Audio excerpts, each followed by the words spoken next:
Welcome back. You're watching a special Mirror Now campaign for Swadich. She's the 22-year-old medical student who has been missing for 14 months now from Mumbai. Yesterday, we showed you how Swachinda went missing. Her journey from her home in Palghar to the seashore in Bandstand on that fateful night in November 2021. We told you about police lapses and unprofessionalism that led to her disappearance. Today, we are focusing closely on those lapses and mistakes, starting with how late the Mumbai police filed an FIR. Swadicha's father reported that his daughter was missing on November 29th, but the FIR was filed only on December 11th. That was a 12-day head start for criminals. As expected, this case went cold last year. It was only after political pressure from the opposition that the case was activated again. Last week, 2 men were arrested by cops. A lifeguard named Mithu Singh, who met Swachinda on the beach that night, and his friend Jabbar Ansari, who was also spotted on the beach. Imagine for a moment what the parents are going through right now. Their daughter was going to be a doctor in the next 2 years. She was an MBBS student in her 3rd year. And suddenly one day she goes missing for 14 months. No one, absolutely no one has been able to figure out where she is. Joining me now is Swadicha's father, Manish Sane, who himself is a crime reporter. मैं आपसे पूछना चाहती हूँ मनीष जी, सबसे पहले आप crime reporter हैं और बहुत लोग बोलेंगे आप क्राइम रिपोर्टर हैं, आपके पास एक्सेस है, आप पुलिस वालों को जानते हैं, आप सिस्टम को जानते हैं, उसके बावजूद आपको क्यों लगता है that the system has failed you? नहीं मैडम, ऐसा नहीं है। Actually Mumbai Bandra crime unit 9 जो है, यूनिट 9, उसमें कई ऑफिसर है, 1-2, उन्होंने मेरे को काफ़ी हेल्प किया है ये केस के बारे में। एक महेंद्र पाटिल है, और अभी ये 1-2-3 महीना 4-5 महीने पहले का आए हैं उपाध्याय जी करके, डीसीपी है वो जोन के, उन्होंने भी ये केस पे ज़्यादा फोकस किया है और उन्होंने हमारी बात सुना है। आज तक को जो इन लोग का इन्वेस्टिगेशन जो बांद्रा बैंडस्टैंड तक ही रुकता था, उसके आगे बढ़ ही नहीं रहा है। लास्ट टाइम अभी ये पूरा 1 साल ये लोग ने इसमें काफ़ी मेहनत की है। उनको बहुत सारे प्रॉब्लम आए सिस्टम से भी, वो उनका नार्को टेस्ट के लिए कुछ उन्होंने सब ट्राई किया, लेकिन उनको कुछ अभी तक रिजल्ट तो कुछ भी नहीं आया। बहुत सारी कमी है गवर्नमेंट में भी है, क्योंकि वो लोग ने बोला था कि हमने बॉम्बे में 5000 कैमरे लगाए, महाराष्ट्र सरकार ने बोला था, तो मैंने पूरा रिकॉर्ड बोलता है बीएमसी का, लेकिन वो बैंडस्टैंड के एरिया में तो कुछ कैमरे थे ही नहीं। जब ये मेरे लड़की का हादसा हुआ उसके बाद में उन लोग ने 11 तारीख को कुछ कैमरे लगाए। क्लासिक। लेकिन 2 लड़के मनीष जी पकड़े गए हैं, 2 आदमी पकड़े गए हैं। आपको लगता है कि ये 2 लड़के हैं जो आपकी बेटी की डिसअपीयरेंस के पीछे हैं?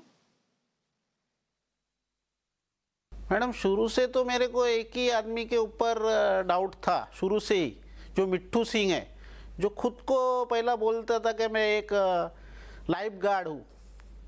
लेकिन मैंने जो इंक्वायरी किया उसमें तो पता चला कि वो कोई लाइफ गार्ड है ही नहीं। वो एक अनलीगल उधर एक ढाबा जैसा वो चलाता था चाइनीज़ का, और उसके मोबाइल में मेरे लड़की का जब सेल्फी मिला था उसी दिन से मैंने इन लोग को बोला भी है। पहले तो मेरा जो केस जो था बोईसर लोकल पुलिस स्टेशन के पास था, वो मिसिंग के आधार पे इन्वेस्टिगेशन चल रहा था। वो उसमें भी मैंने उन लोग को बोला दूसरे दिन ही, जब ये मिट्ठू सिंह के मोबाइल में सेल्फी मिला उसके बाद में मैंने इनको बोला मेरा एफआईआर दर्ज करो किडनैपिंग का, कि मेरे को इसके ऊपर शक है, और तुम ये मिसिंग के आधार पे इन्वेस्टिगेशन नहीं कर सकते, क्योंकि मैं भी एक रिपोर्टर हूँ तो मेरे को सब आइडिया है। तो वो हिसाब से मैंने बोला 0 एफआईआर दर्ज करो, और मैंने काफ़ी 6-7-8 दिन वो उसके बाद 8 दिन तक उनके पीछे रहा, लेकिन मेरा एफआईआर ही नहीं दर्ज हो पाया उधर, 0 एफआईआर। वो लोग बोलते बांद्रा में होएगा, बांद्रा वाले बोलते बोईसर में होएगा, उसमें मेरे काफ़ी दिन निकल गए। तो वो दिन में तो वो जो विक्टिम था अभी ये मिट्ठू सिंह, उसको तो काफ़ी टाइम मिल गया, और एफआईआर दर्ज होने के बाद वो बांद्रा में केस वर्ग हुआ, 0 एफआईआर दर्ज करने के बाद। फिर बांद्रा के पुलिस वाले ने उनका एक जुजबी कुछ किया चौकसी, उससे मैं ये नहीं था, उन लोग कर रहे, पहले तो उनके पास कुछ था ही नहीं, तो बांद्रा पुलिस तो कुछ कर भी नहीं थी। और बोईसर की जो लोकल टीम थी उसने जो भी इंक्वायरी किया वो मेरे को इतने कैपेबल लोग भी नहीं लगे जो एकदम सीरियसली इन्वेस्टिगेशन करते, क्योंकि मैं वो फील्ड में अभी क्राइम के हिसाब से मेरे को भी मालूम था, ठीक है जो हुआ हो गया, अभी वो मुद्दा दोहराने से कुछ मतलब नहीं है, लेकिन अभी जो प्रॉपर इन्वेस्टिगेशन हो रहा है उससे कुछ तो रिजल्ट मिलना चाहिए मेरे को, और उस इन लोग के ऊपर मैं अभी ट्रस्ट भी हूँ। अभी उन्होंने काफ़ी मेहनत की है महेंद्र पाटिल ने, यूनिट 9 के। आप कह रहे हैं मेहनत हुई है, लेकिन आप होपफुल हैं, आपको उम्मीद है कि आपकी बेटी मिल जाएगी, बिकॉज 14 महीने हो चुके हैं और सारी लीड्स जो हैं दे हैव गॉन कोल्ड। अभी तक तो मैडम क्या है मालूम, अभी तक तो ये लोग को अभी कुछ तो क्लू मिला होगा, उसके आधार पे इन लोग ने इनको अरेस्ट किया है, लेकिन ये लोग तो अभी बोलते भी नहीं है, अभी इन्वेस्टिगेशन का भी गोपनीयता का भाग रहता है, हम उससे ज़्यादा ये भी नहीं कर सकते। अभी पीसीआर चल रहा है 21 तारीख तक, उसके बाद वो तो बताएंगे ही क्या हुआ क्या नहीं। लेकिन ये जो अपना सिस्टम है, अभी वो मेरा लड़की के इसमें जो एक विक्टिम था मिट्ठू सिंह, उसका नार्को एनालिसिस करने के लिए 8 महीना लगा। फिर मैंने उनको ये भी बोला था क्राइम ब्रांच यूनिट 9 को कि मेरे लड़की का व्हाट्सएप चैट रिकवरी करो, वो भी नहीं हो पाया। और मेरे को जो जानकारी है ये फील्ड में रहने से, जो लास्ट टाइम सुशांत सिंह राजपूत का जो केस हुआ था, तो मुंबई पुलिस और उन लोग का व्हाट्सएप वाले, उन लोग का एक एग्रीमेंट हुआ था कि कोई भी हाई प्रोफाइल केस है तो उसमें उसको सब दिया जाता है, लेकिन इन लोग ने, महेंद्र पाटिल ने काफ़ी ट्राई किया लेकिन उनको दिया ही नहीं। फिर वो लोग कोर्ट ऑफ कंटेंट भी किया वो केस में, बाद में क्या हुआ मालूम नहीं, लेकिन वो मेरा लड़की का व्हाट्सएप चैट रिकवरी ही नहीं हुआ, ये भी मेरे एक खंती रह गया। मनीष जी, हमसे बात करने के लिए बहुत बहुत धन्यवाद, थैंक यू वेरी मच। सवाल पूछने इस समय ज़रूरी हैं क्योंकि आपकी बेटी को गायब हुए अब 14 महीने हो गए हैं, and the police has absolutely no clue about where she is, despite the fact that 2 men are under arrest. Manish ji, thank you very much for joining us.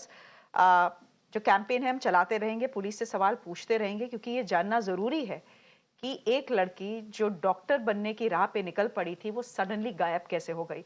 Doctor Ranjit Manikeshwar is the acting dean of the JJ Hospital. He is joining us on the broadcast as well. Someone who's been looking very closely at the case. Dr. Ranjit, are you satisfied with the arrest of 2 men? Because yes, these 2 men have been arrested, but are we closer to knowing what has happened to Swadiccha? No. I'd like to say one clarification, please. I am not the acting dean now. I was the acting dean when this case was happened. So I was the acting dean till the end of March 2022. But this girl disappeared. And I'll tell you, the students were so perturbed that they called me at midnight.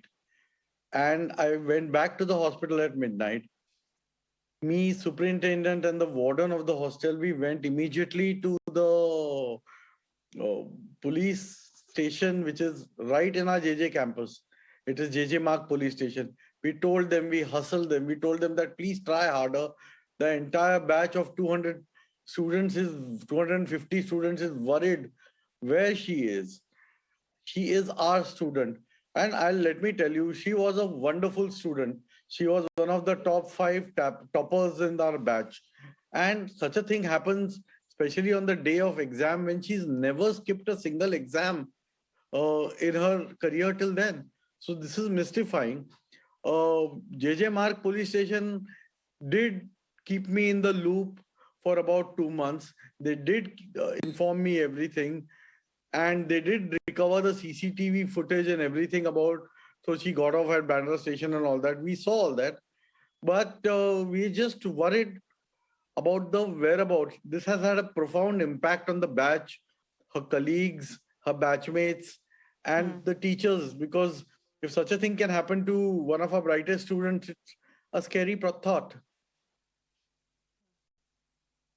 It is a scary thought. And honestly, my heart goes out to her family. I mean, they've been waiting for 14 months. There is no closure. They don't know if their daughter is dead or alive. They have absolutely no clue what these two men have told the police. For a moment, just for anyone who's watching this, imagine this to yourself. This is a young girl who she's on her way to becoming a doctor. She's a third-year MBBS student, and suddenly she goes missing from one of India's busiest and most populated cities, Mumbai, from a place as iconic as the Bandra Bandstand. For 14 months, we have no clue about where she is. Just for a moment, put yourself in her parents' shoes. Dr. Ranjit, thank you very much for joining us here on the broadcast. We will keep speaking to you as the week goes forward to try and see whether there is anything that can be done to at least ensure that there is some sense of closure for Swadiccha's family. Thank you very much. We are staying with the